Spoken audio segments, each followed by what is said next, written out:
Straight out of New York City. Yeah. The warm New York City these days. I'm very, very happy to have Regev Gur with us, who's the CEO of Narrative Group, which is an influencer marketing company, one of the largest in the tech industry, who has among his clients Google, Moonactive, and many other big names in the tech space. And I'm extremely excited about this because I think that you're the closest we've ever had on the show to the real money in the influencer marketing space. So thank you so much for your time. Thank you. Tell me a little bit about, how did you get to this world? What did you do before? Give me the background. So I was always like a people's person, not as a cliche, for real. I'm excited from people, and I'm excited from talking to people. And when I saw that there is a gap between a product to the buyer, to the consumer, so to say, I wanted to be the person who mined this gap. And I thought that the best solution is a recommendation solution. And I can see it. I can still see not only the results, but what people feel when someone is recommending their product that they work so hard to create. And why is it driving people to take action? And to take action, it's not only to purchase something. It can be something with meaning, spiritual, an idea. It can be anything that someone wants to sell out. So I think that using creators, it's the best way. So when I was doing homework for this call and for this conversation, I asked a few creators, what would they want to know from a person like you? And I think there are two questions that were pretty much repeatedly asked. Number one is, how do you quantify influence? Like, what is influence? How do you sell it to your clients? And number two, when is the time that a creator can actually make a living from brand deals as a creator? Like, what is the golden number? I think that an influencer can be any person that actually has influence. So it can be someone that is like a very large-scale YouTuber with millions of views. And it can be a 10,000 followers type of person on Instagram that has a very specific niche, right? So an influencer, it's a very, very wide definition of someone who actually as influential on someone. And I think that the money thing is, like, first of all, creators, like if I need to give a few tips to creators, first of all, the first thing to do is to be in one niche. I think that works a lot because if you're expert in something, branded deals will come because those brand wants those people. And I think that you don't need to see in the beginning, how much money am I going to make?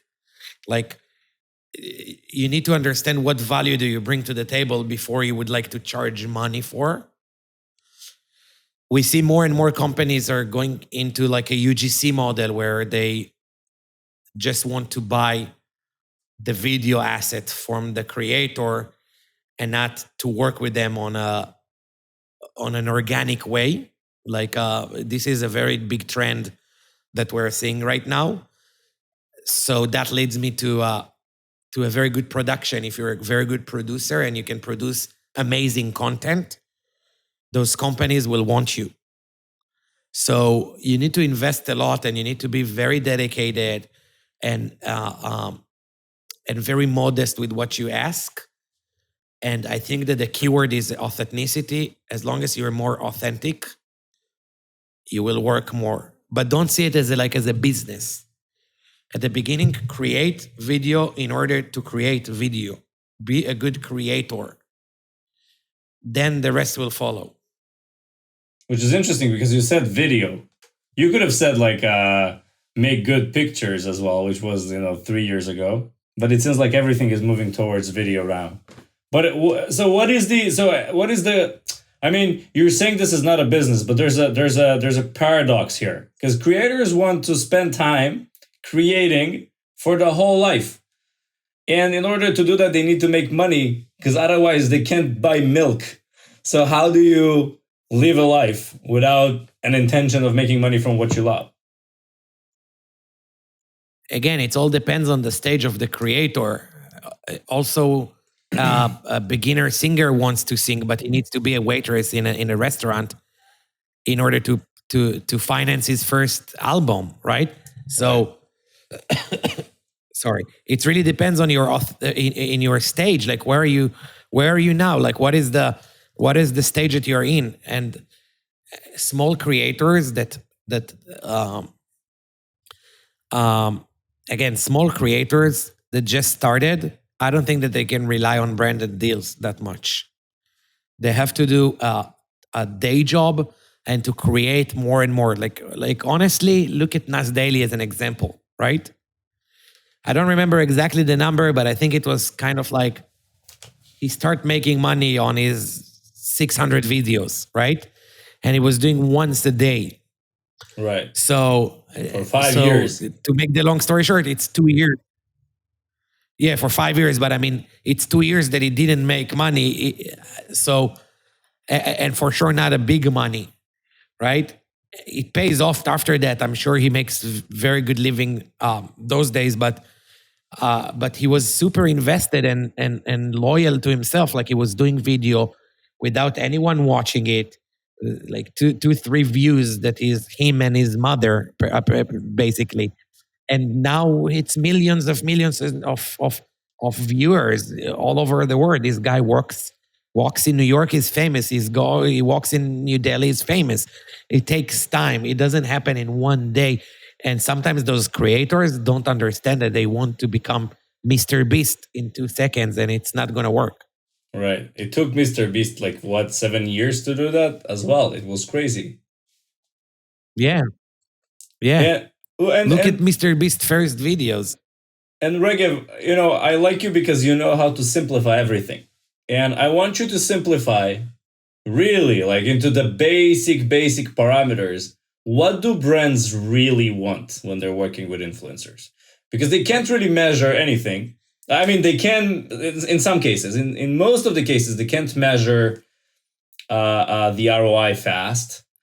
They don't have enough real analytics about, the connection. Clickouts from social media are not very easy. What do they really want? It really depends on the brand. There are huge brands that wants brand awareness and to be out there. And most of the brands that we work with, they want performance. And I disagree that it's not measurable. I think it's very measurable because we know exactly what the campaign did, like how well or not well did it work.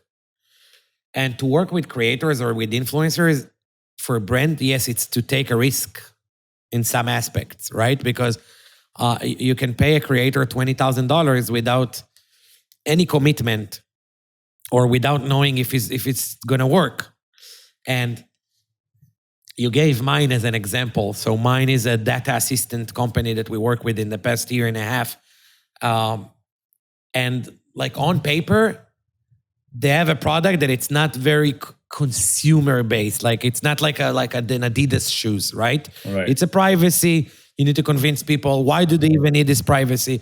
And they do it so well. And I think that everything in Mine is very measurable. These guys are numbers guys.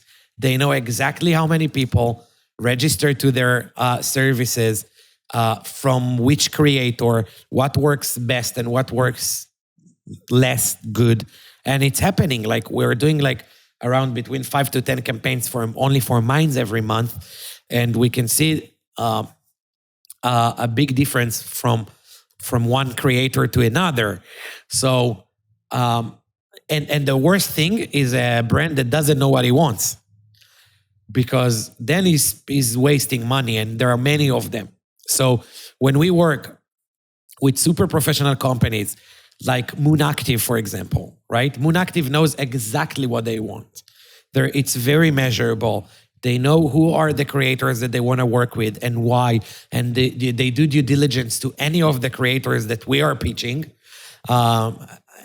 So it's very. I think that this niche of creators and influencers are becoming more and more settled than we think it is. Like, we know how much we want to pay based on CPM, based on CPI. Sometimes, if we're talking about apps installs, Right. So Brandon knows more and more what they want to achieve.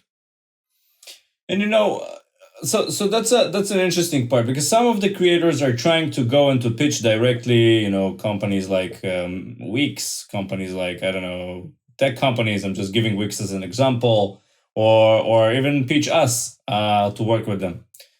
And the pitches vary big time. Like, some of the pitches are really bad, some of the pitches are really good. And I think one of the things that you're doing very, very good is pitching for them. So I would like to hear from you, what is a good pitch of a creator to a brand as the expert in the space?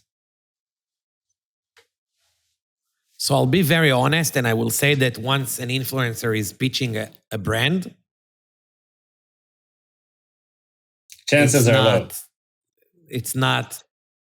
Yes, because you don't want to pitch, you want to be pitched by the brand. And by the way, we are not pitching influencers, we are pitching the brand. We always work on the brand side. It's not like we represent a number of influencers, we represent a number of companies. But you're still convincing, and then we choose the brand to work with a specific creator. If I really believe that this creator will be awesome for them, yes. The way we work is that we understand exactly the product, and then we are figuring out who are the people that can be relevant for this company. And we're like, our model is not to be pushy. We don't push any brand to work with any influencer unless we believe that he is extremely, extremely good for them and will drive results. But yes, we're afraid to take the risk for them. We do recommend, here are the influencers that you should work with. This is why we think you should work with those creators, because they do this and this videos, and these are their numbers, and their demographic is good. We are very into examining every deal. We even read the comments on YouTube, and we see how many likes every comments get, to see if this creator is actually someone that people are engaged with. Right. So, and if we find it very relevant, yes, we will try to convince our clients to work with them. You brought up YouTube, which is a big discussion. I was talking the other day to my brother, who's a video creator on YouTube now. And then I'm working with short form videos creators myself every day, and there's this big discussion over who's gonna make more money. Is it the short form versus the long form? How do you and the world is moving to short form as a new format. How are you looking at this, and what do you recommend your clients to do? So I'm a big fan of as short as possible. I think that it's all, again, it also depends on the product. Sometimes there are like complex product that you need to do kind of like a tutorial for the product, right? That explain the product. But in 95% of the cases, I would recommend something that it's very, very short, not even a minute, even less than that, because people don't have patience. You're competing with so much attention that the odds are against you. The odds that someone will actually watch something like 3, 4, 5 minutes video, like, who has the time for that those days? And when we're talking about B2B campaigns, for example, even less, because the decision maker doesn't have time. He wants to see something, to see if it's relevant for him. And if it's relevant for him, he is already going to click into the ad and start investigating more and research more into this. But when he see the first face, which is the creator, needs to be very short, very funky, very fast. Uh, uh, um, and yes, those creators that people that does YouTube should work according to the YouTube best practice. But then from the other side, the short form video is now, being pushed on YouTube Shorts. But the ones who are editing 20-minute videos just are not creating those kind of content. So how should they go about this? So I'm not talking about the biggest, one of the best way to works, or like the things that works those days, it's to do kind of like a YouTube integration, right? Where they have a long video of 10 to 20 minutes talking about whatever. And when a branded deals comes into it, he's trying to integrate with the largest video. And I think that the integration should not take more than a minute, and should be like a very aligned part of the largest video. It can't be like a commercial break, right? Sometimes it works, but yeah, I think that all the creators should move to a model where they do shorter and shorter videos. Look at Mr. Beast, for example, that does huge production, but it goes very, very fast. Right. Every scene is like very, very fast. Right. He's really good with the rhythm. So the rhythm of the video is very, very fast. That's true. Yes, the tempo is very, very important. And again, it depends who is the audience that you're talking to. If you do a campaign for 65 years old men and women, maybe you should do something differently. Maybe you should do it a little bit slower and with the text on the screen. And like, you need to understand who is your audience and what do they want to see and what is the value that they're getting from you. So, you brought up the topic of niche many, many, many times, and your biggest expertise is tech companies as clients. But when a creator starts, is there a more profitable niche to start in, or you think you just have to be really good in a specific niche and money will follow?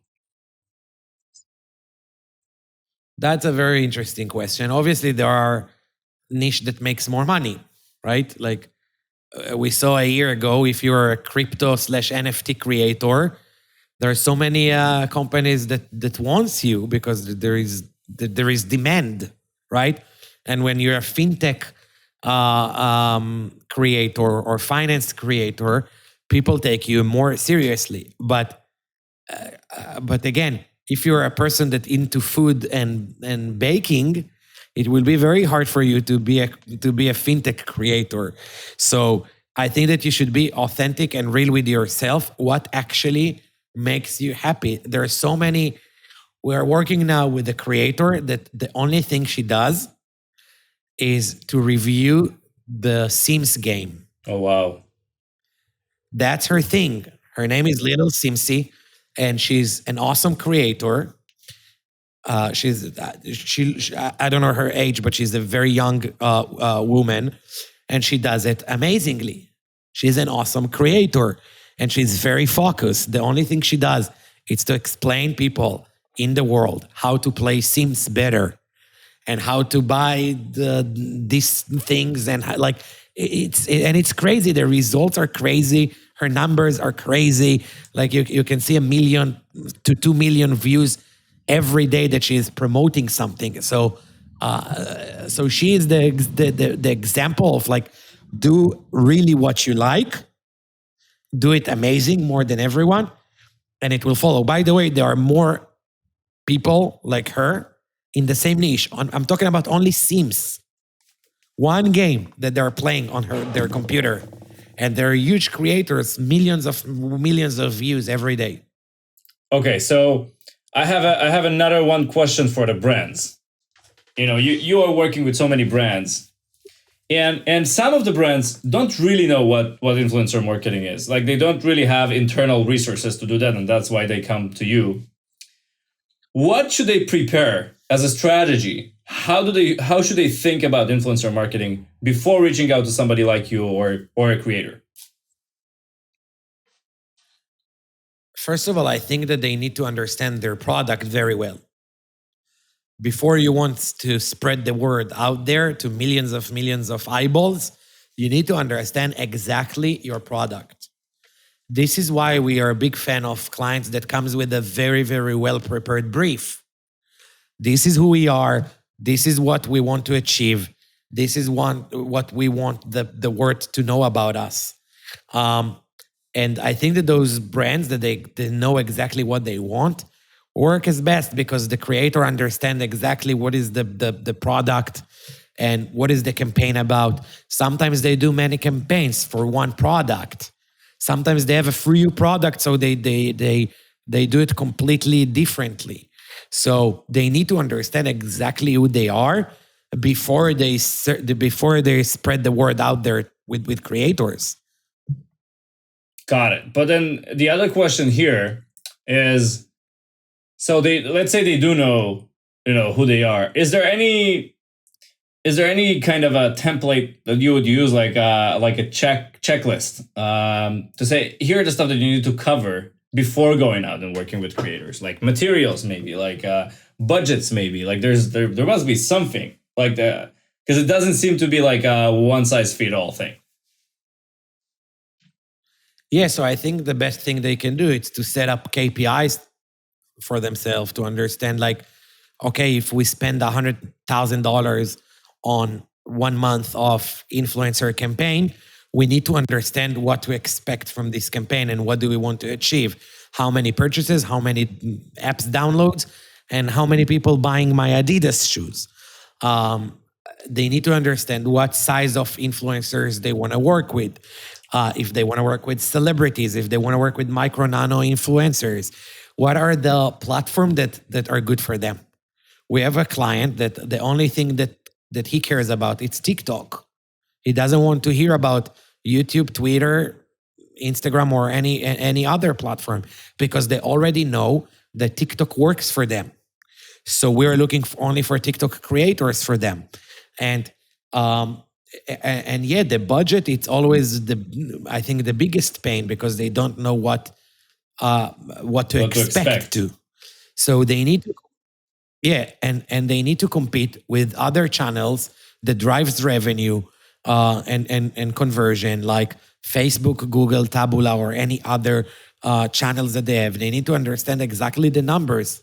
How much is to drive a purchase from Google and from Facebook, and then to compare it to influencers. Not all the time it's apples to apples. Sometimes it's apples to oranges. But and when you work with creators, I think that you can achieve a few things. You can achieve this conversion and performance, and you can achieve brand awareness, and you can achieve assets to work with. Many of these companies have the right to hold these videos for a year, 2 years, or for life, and they can use it for paid media, and then to combine those two, which this is the most interesting model. Interesting. So, to wrap up, I think we covered so many things here. How do you see the future? You're always you've been working in this for years. You're a big name in this space now. How do you see this all evolving? Where are we going to be in 5 years? I think that first of all, I think that all of the world is going into creator economy, like it's a big thing. I think that the best creator will be the people, again, that keep their authenticity. Performance, it's something very, very important. I would always rather take a 10,000 followers TikToker that his audience likes him and do what he asks them to do than big names that no one listen to them. Not big names, but like with big amounts of followers. I think that no one cares about it those days. And I think that more and more companies are going to join this adventure of working with creators. And I'm not talking only about consumer companies. I think that almost every company on earth should work with influencers in one way or another. Influencer can be a person that has a blog about programming, something very, very niche on Twitter. And an influencer can be, I have a few friends on my Instagram that I consider them as influencers because I will definitely listen to their advices. Right.